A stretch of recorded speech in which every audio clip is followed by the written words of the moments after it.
Okay, we are doing absolute value today. It's notes for your 2.5. And if you remember last year, absolute value bars tell us how far a number is from 0. So if I asked you how far 4 was from 0, you would tell me 4. If I asked you how far -4 was from 0, you would tell me -4. If I asked you how far 137 was from 0, you'd tell me 137. If I asked you how far -99 was from 0, you would tell me 99. You can't travel backwards in time, so a number away from 0 is always how far it is.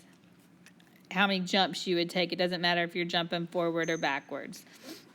So when I have this x inside absolute value, and you tell me that it equals -2, I can make a number line here.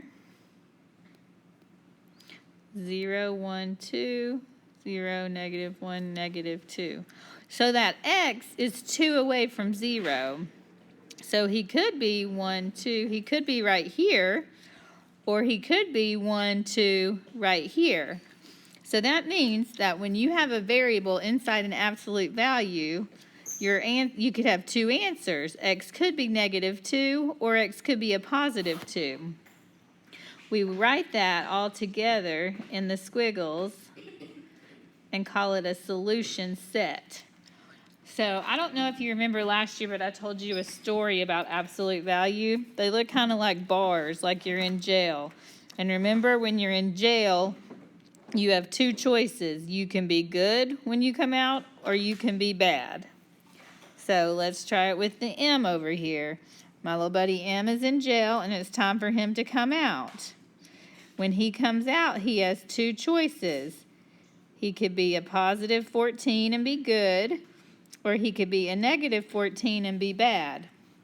And then I write my final answer inside the squiggles, -14 or 14. Those are his choices. This 5Z, he's in jail. When he's ready to come out, we take him out. So the Z, he went into jail with $5. You know, when you leave jail, they give you your money back or give you your clothes back or whatever you had with you when you got arrested. So he gets his 5 back, and he gets it back exactly how he went in. So he's in jail as a 5Z, he comes out as a 5Z, and he has two choices when he comes out of jail. He can be a +40, or he can be a -40. He can be good, or he can be bad.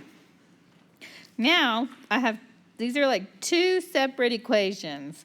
So I'm going to solve this first one. I'm going to divide by 5. And I get Z equals 8. I'm going to go over to my other equation. I'm going to divide by 5. Z equals -8. So then we write our final answer as Z equals squiggles. That's a bad squiggle. -8, 8, close the squiggle. All right.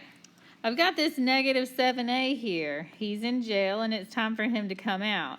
So he comes out exactly how he went in. And he comes out, and he has two choices. He can be a +28 and make good choices, or he can be a -28 and make bad choices. Now I just solve each of these equations. I'm dividing by -7. A equals -4. I divide by -7. A can equal +4. So your answer in squiggles could be -4, +4. All right, let's look at number 5. It's the same story going on. D went to jail. It's time for him to get out, and he found himself, they gave him his +1 back, whatever that. They gave him his hat back when he came out. So he comes out with his hat, D +1. He has to come out exactly how he's in there. And then he has two choices. He can be a positive and make good choices, or he can be negative and make bad choices. And I just make that 8 positive or negative. Now I solve it.